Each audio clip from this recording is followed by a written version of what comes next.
We're now looking at derivatives and looking at when a derivative would exist or when it would not exist. And if it doesn't exist at a point, we say it's not differentiable there. So existence of a derivative, the following has to hold in order for the derivative to exist. The derivative.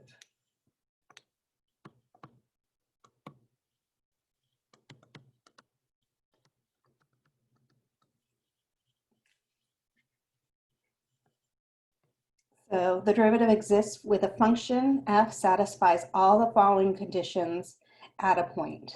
So all the following must hold.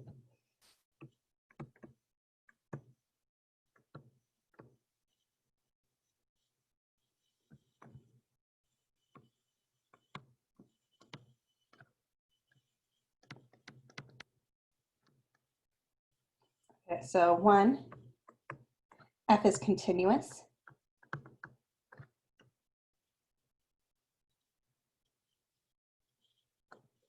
So we talked about what it meant to be continuous, and certain conditions had to hold in order for it to be continuous at a point. We said that the function had to exist at that point. We said that the limit had to exist at that value of x, and that the limit actually equals f of that value. So it has to be continuous at that point. F is smooth. We'll talk about what that means in a minute. And F does not have a vertical tangent line.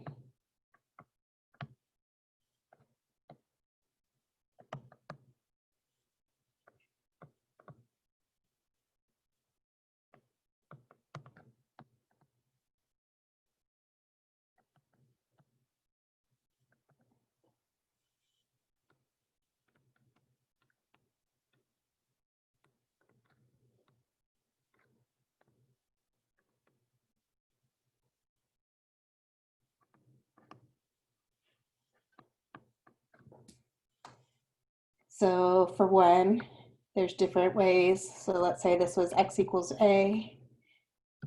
If we had something like this, open circle.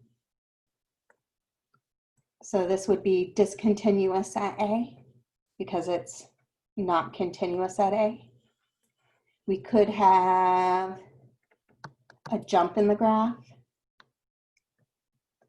So it could come up, be a point here, and then a jump up like this.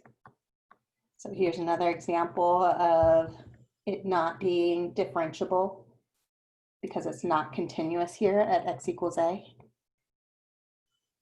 So smooth, what does it mean to be smooth? Well, it means that there's no jagged corners.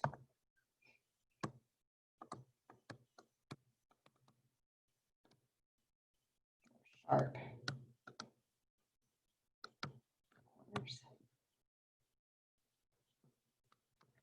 So an example of this one not happening or being differentiable, if we look at our function, the absolute value of x, y equals the absolute value of x, that's like a V shape.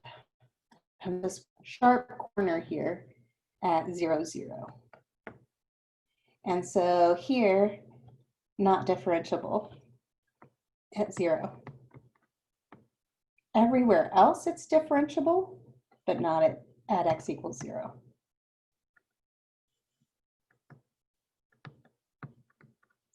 The reason that is that it depends on what side of the limit we're coming in on to look at what's, to try to figure out what the slope is here. And if I chose a value here at 0, 0, and then I chose a value on the left of this to get really, really close, that slope here of this line, m is equal to -1. Where instead, if I had chosen a value on the other side to get really, really close to, and I looked at the tangent line there at x equals 0, coming with the limit approaching on the right, this here, my slope is +1. So notice you have different slopes depending on where you chose the point here, and that's occurring because of that sharp corner. If it was rounded, we would be okay. And then the other one said it does not have a vertical tangent line. Well, there's different ways that vertical tangent line could happen. And that would be if we had a vertical asymptote, maybe at x equals a.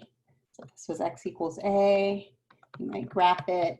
As x approaches a on the right, it might go up to positive infinity. As we come in on the left, we might go down to negative infinity. But notice as we're getting closer and closer to a here, that is a vertical tangent line.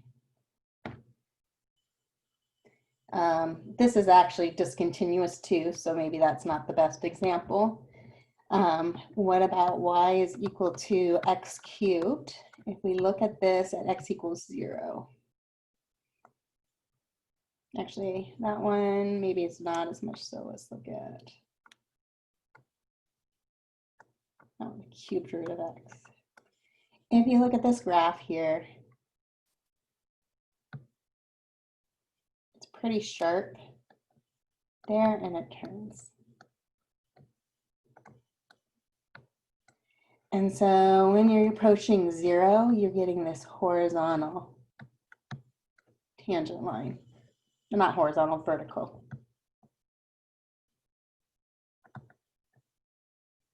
So because of this, it's not differentiable at x equals 0.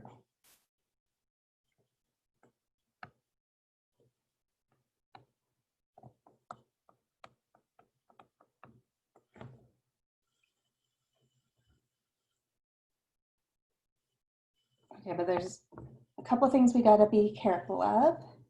So the derivative does not exist when any of the following conditions are true for a function at a point. So derivative does not exist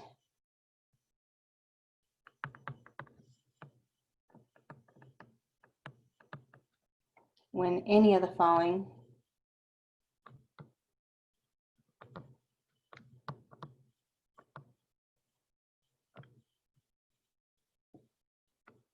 conditions are true for a function at a point.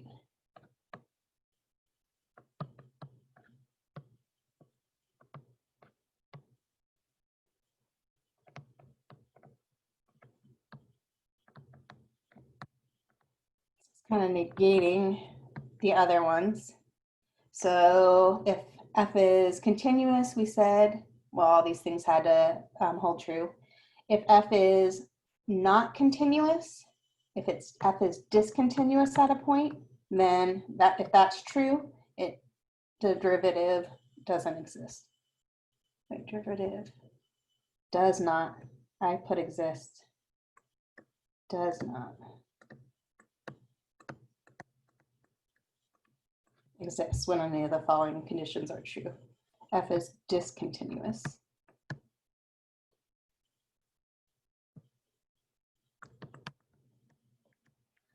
F has a sharp corner.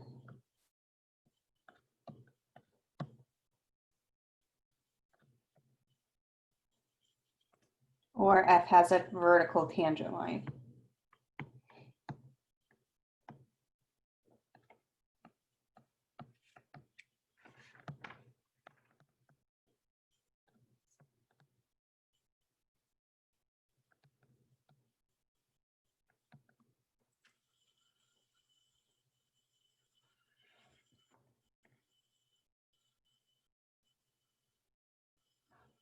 Okay, so looking at a graph, you should be able to tell where the function does not have a derivative. So let's look at a graph.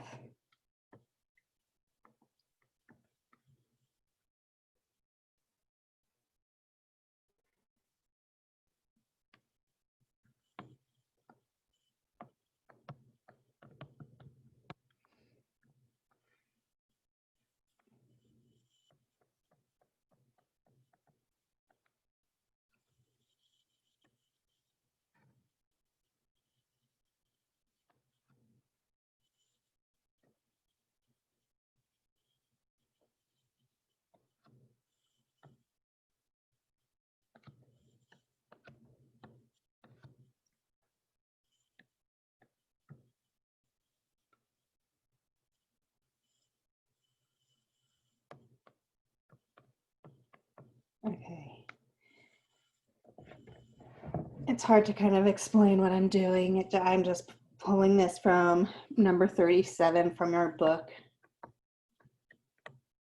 on page 189 if you want to go back and refer to this graph.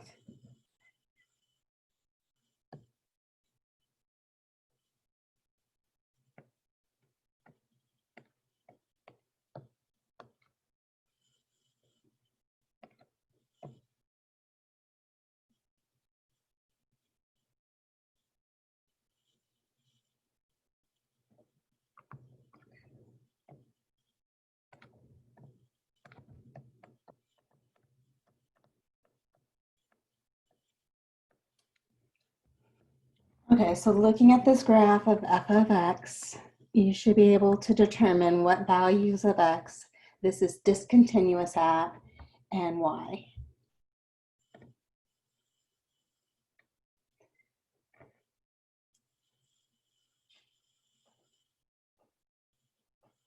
So how many of those do you see in there that are discontinuous?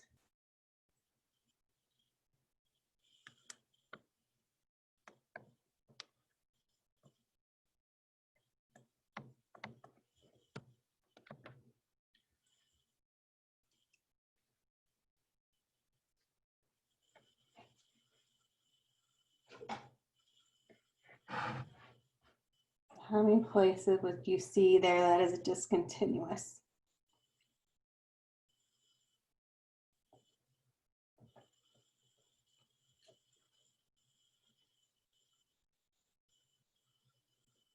No, I'll let you take a second to write that down. If I kind of explained it while I was writing it, I think I would give away where it was discontinuous.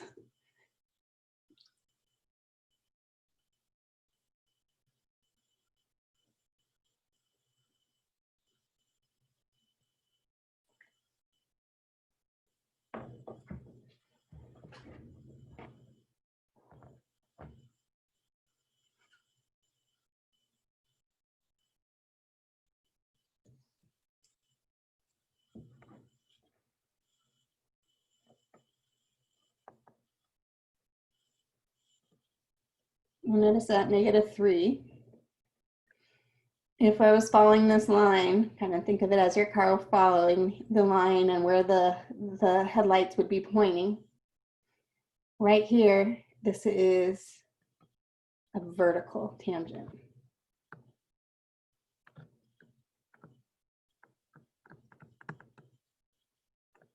So remember vertical lines, the slope was undefined there.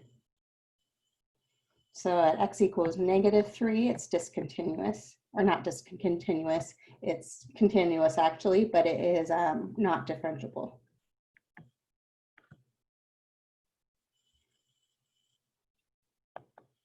So next place would be at -1. Well, there's a couple reasons. This looks like a vertical tangent, but it also is discontinuous here.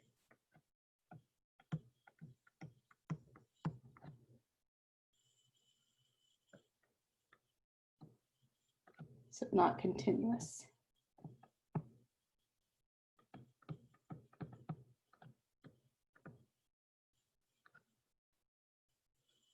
I go back over here on the right of my x values, positive x values. Notice that there's an open circle here at 2. So same reasoning. It's not continuous.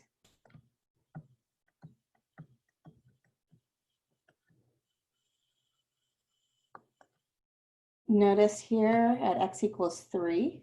I don't know if you can see that or not. Try to make it distinct. This is a sharp corner.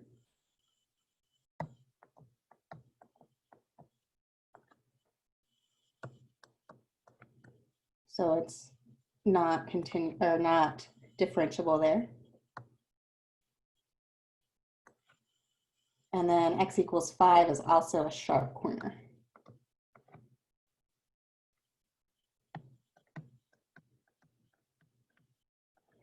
So these are all the places on f of x where our function, our graph is discontinuous.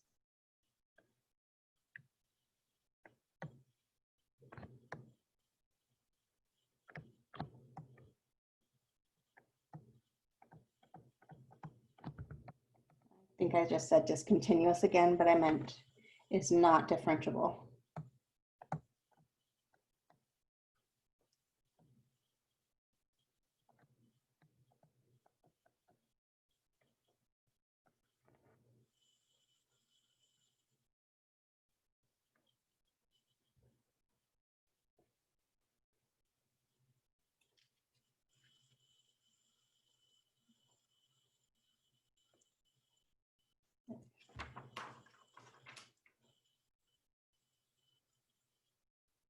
So we're now to do one more example where we're looking for the limit equation of the tangent line, where you need to do some manipulation with that limit so it gets out of that indeterminate form of 0 over 0.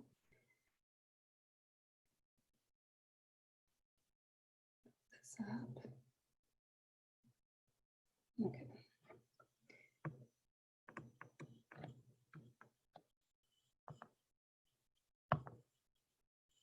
Okay, so for example, let's say you have the function f of x is equal to -3 square root of x. So first part says find f prime of x.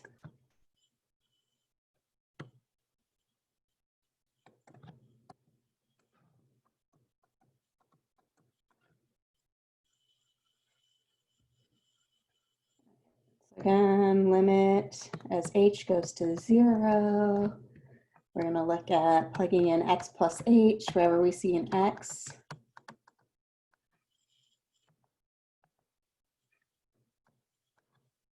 Then we're going to do minus f of x. And then we're putting it all over h.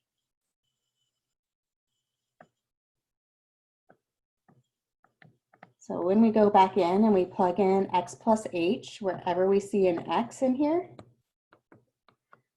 we get -3 square root. I see an x there, so replacing that whole thing with x plus h.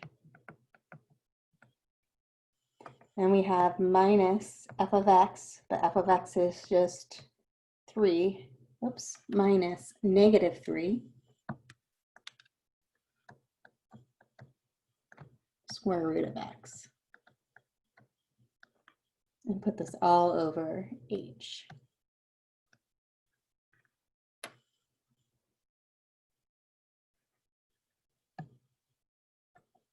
So I have a limit as h goes to 0, -3 square root of x plus h plus 3 square roots of x all over h. So now we can go directly in and we can go back in, and wherever we see h, we can plug in 0 and see what we get back. And so we would get back -3 square root of x, I see an h there, so plus 0, plus 3 square roots of x, all over, I see an h there, so I'm going to plug in 0. So notice when I plug in my value of 0 for h, I don't write that limit anymore. And we need to make sure we're writing that limit after each step until we go back in and plug it in. Unfortunately, though, when we plugged in 0 for h, we get -3 square roots of x plus 3 square roots of x in the numerator, all over 0. So we get that 0 over 0 form, which doesn't tell us anything. So if you have a rational function where you have radicals in there, the way to deal with that is to get rid of the radicals, and we can get rid of the radicals in the numerator, because our radicals are in the numerator, by rationalizing the numerator. So we want to rationalize.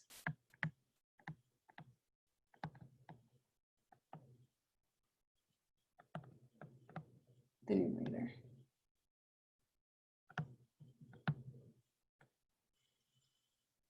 Okay, so recall if you had, so just kind of a quick review of algebra.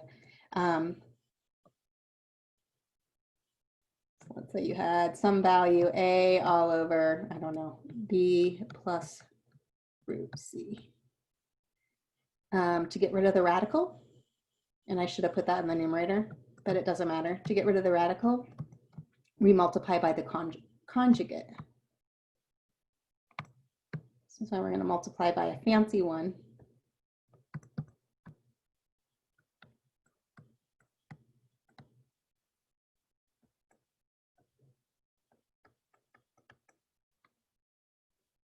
Which is the conjugate.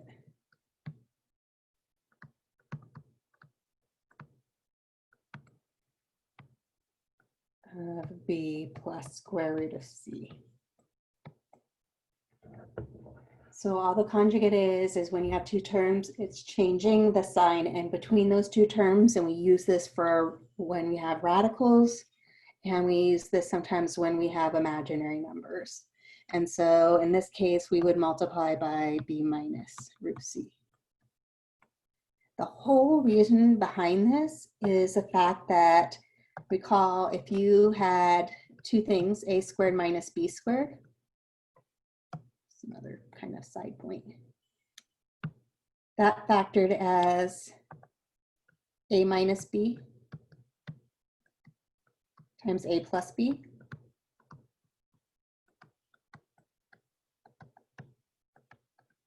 So we're using the fact that if we multiply by the conjugate, a plus b times a minus b, we can use the fact that we just need to square the first term minus squaring the second term. And if we square a radical, that makes the radical go away. So if I go back up here, let me just go back down here, and I rewrite this. The limit h goes to 0. We had -3 square roots of x plus h plus 3 square roots of x all over h. So if I use that fact and I multiply the numerator and denominator by that conjugate, so change our sign in between, so I can rewrite this as -3 square roots of x plus h minus 3 square roots of x. But whatever I multiply to the numerator, I have to do to the denominator.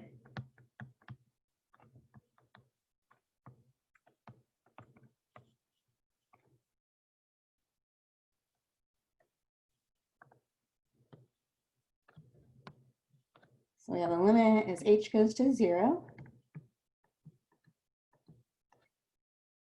So I'm again going to use that fact that I can square both my terms. So my first term is this -3. Go away. Square root of x plus h. I'm going to square that minus, and then I'm going to square my second term. And my second term is this 3 square root of x.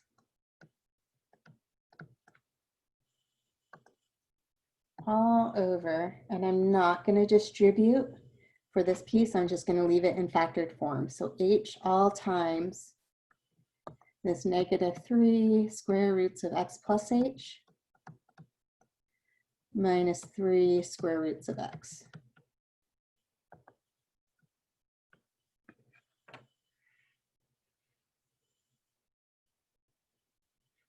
I guess I need to use rules of exponents and radicals. So another rule to kind of remember, if you have b, I don't know, times, say b to the m times c to the nth, and this was all raised to the t power.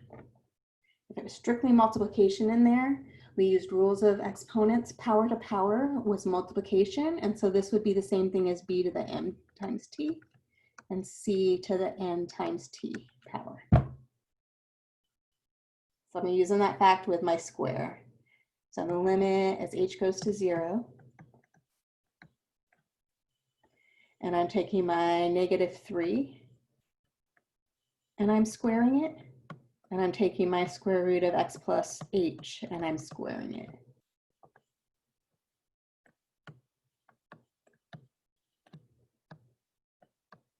Minus, same idea here. I'm taking my 3 and I'm squaring it, and I'm taking my root x and I'm squaring it.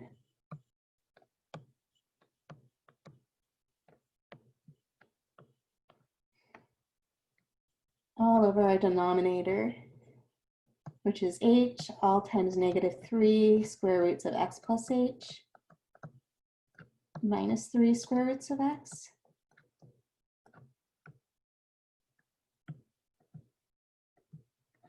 -3 squared is 9. Parentheses, x plus h, the square root of that squared is just x plus h. Minus 3 squared, that's a squared, is 9. And the square root of x squared is just x, all over the denominator. H times the quantity -3 square roots of x plus h minus 3 square roots of x.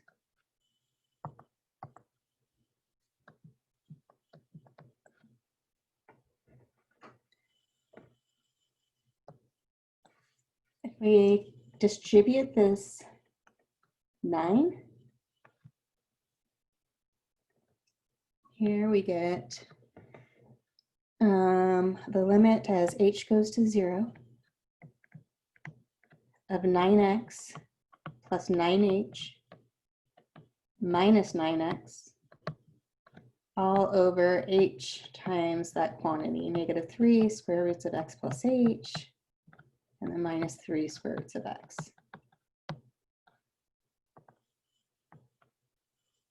Our 9x and -9x cancels, leaving you with just 9h in the numerator. And notice that that makes the h cancel, because we have an h in the numerator and a factored h down here in the denominator, which I would not have seen right away, or I would have had to pull it out again if I had distributed originally down here in the denominator. So our x's cancel, not our x's, our h's.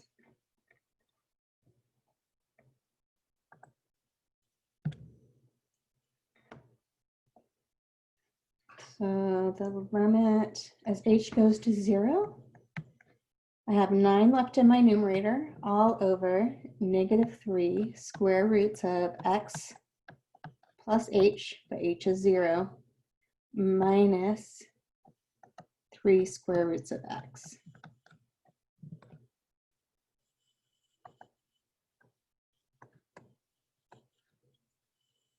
So simplifying this down, we have 9 all over -3 square roots of x minus 3 square roots of x. So rule says you can add and subtract radicals if they have the same index, they're both square roots, and they have both the same thing underneath the radical, which is called the radicand, and those are the same. And so this would give us 9, just add or subtract the numbers in front, so -3 minus 3, so this is -6 root x. And then I notice 9 and 6, and then they both have a common factor of 3. So 3 goes into 9 3 times, and 3 goes into 6 twice. So we're left with 3 all over -2 root x. Okay, so this was just to find the derivative.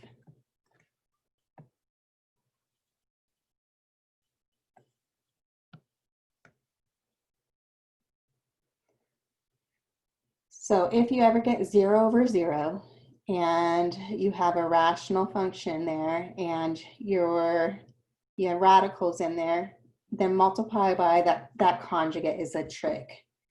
And then things should cancel out where you would get the limit to come out. I'm trying to focus it. Oh, that's too small for you. Where are we at?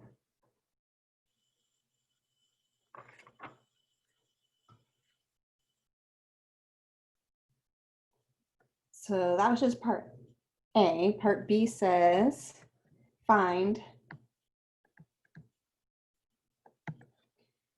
then find f prime of 2 when the derivative exists, if it exists there.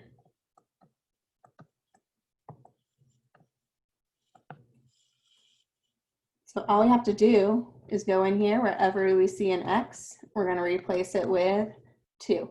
So this would equal 3 all over negative 2 square roots of 2. I'm not sure if they're going to want you to rationalize the denominator here, because a lot of times we don't like radicals in our denominator. If we did that,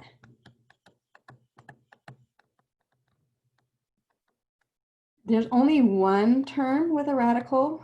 There's no other term here, so we could get rid of that square root of x by multiplying by the fancy one, square root of x over square root of x.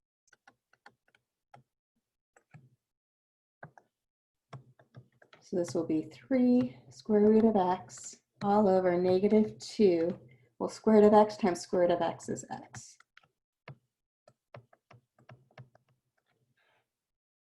So technically, if I wanted it in rationalized form, I would use it this way.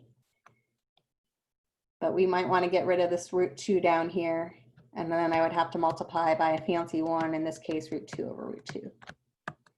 So 3 root 2 all over negative 2. Root 2 times root 2 is 2. So this would be 3 root 2 over negative 4.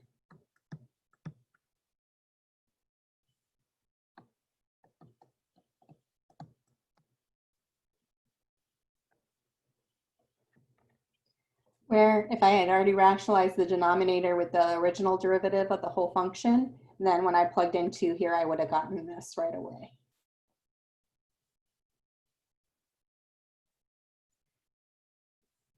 What if it had said find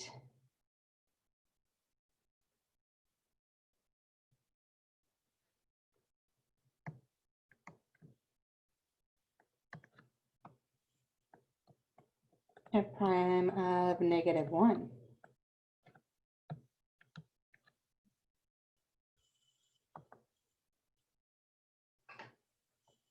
Well, notice if we go back in, let's just use this one, and we plugged in negative 1 wherever we saw an x, we would have 3 square root of negative 1 all over 2, negative 2 times negative 1.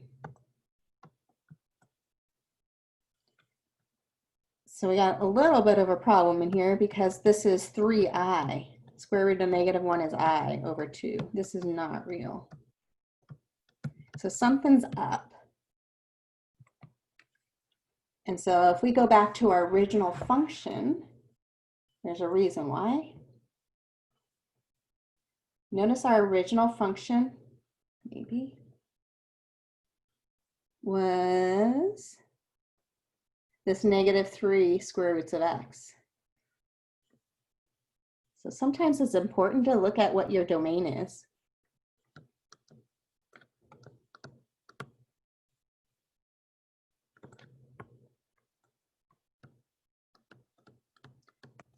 So when we're looking for domains, we're looking at, I think, all the values that would give us problems, that would not be real when we plugged it in, or is not defined a number when we plug it in.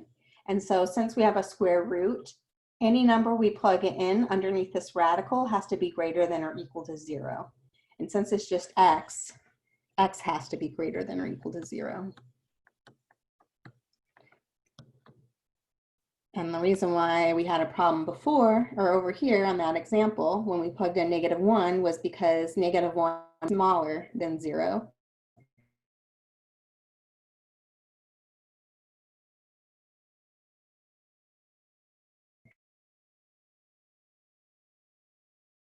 And it's not in our game. Like when it doesn't. Hold on, because it freezes.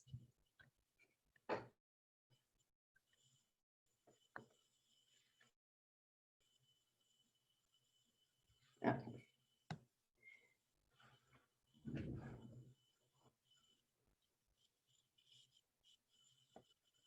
Okay, and so the reason back here again, and I got it finally.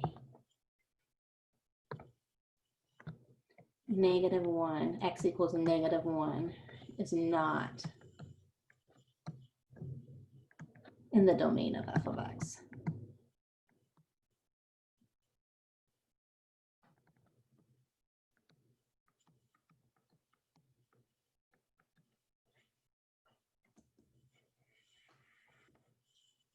So we just finished the definition of derivative, being able to apply the definition of the derivative, define the derivative of a function, define derivative at a particular value of x if it was differentiable, looking at finding the equation of a tangent line given 2 points, finding the equation of a tangent line given a value, x value, and then we looked at graphs and what it would look like if it was differentiable at a point, and then the conditions that have to hold in order to be differentiable at a point.